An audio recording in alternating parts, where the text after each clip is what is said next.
Sera yetu inatuambia kwamba yako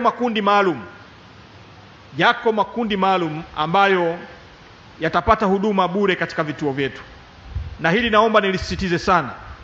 Na miongoni mwa makundi hayo ni watoto kuanzia umri wa mwaka 0 mpaka miaka 5, kuanzia siku 1 mpaka miaka 5, huduma zitatolewa bure.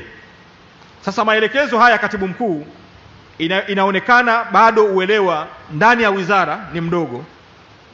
Ushushe maelekezo haya, uyashushe maelekezo haya katika mikoa yote, katika vituo vyote na taasisi zote, na ni magonjwa gani na utaratibu ni upi. Kwa hiyo maelekezo ya kwangu ni kwamba nenda ukayatole maelekezo ili kusudi kila Mtanzania aweze kutambua ni watu gani ambao wanapaswa kupata huduma bure na kwa utaratibu upi.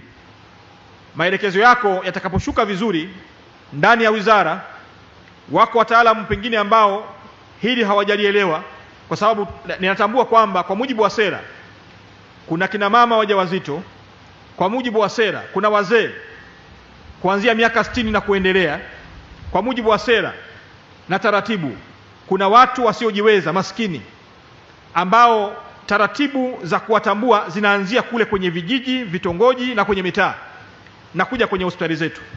Ukweli ni kwamba katika dunia hii Tanzania, ukiangalia uhalisia leo, nikimsimamisha mtendaji wa Muhimbili hapa atasema pale Muhimbili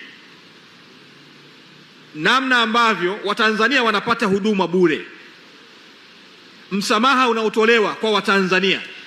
Nikimsimamisha mtu wa Ocean Road hapa, taasisi yetu ya kansa, atasema namna ambavyo huduma zinatolewa pale bure. Na serikali ya Tanzania kwa Afrika Mashariki ndio serikali pekee ambayo kwanza huduma zake ni za chini, lakini pili Watanzania asilimia kubwa wanapata huduma bure. Huo ndio ukweli. Tukiamua tuzungumze kwa takwimu, nataka niwaambie ukweli wa Tanzania.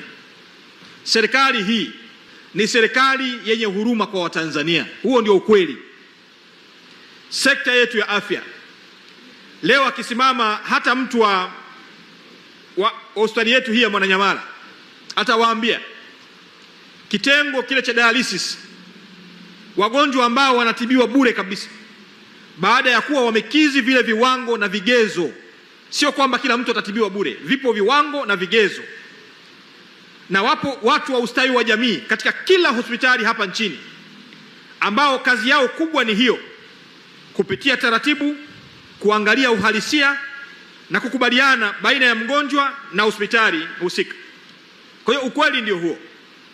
Viwango vingi ambavyo vinatolewa, Watanzania wengi hawana uwezo wa kulipa gharama ambazo zinatolewa kwenye maeneo hayo.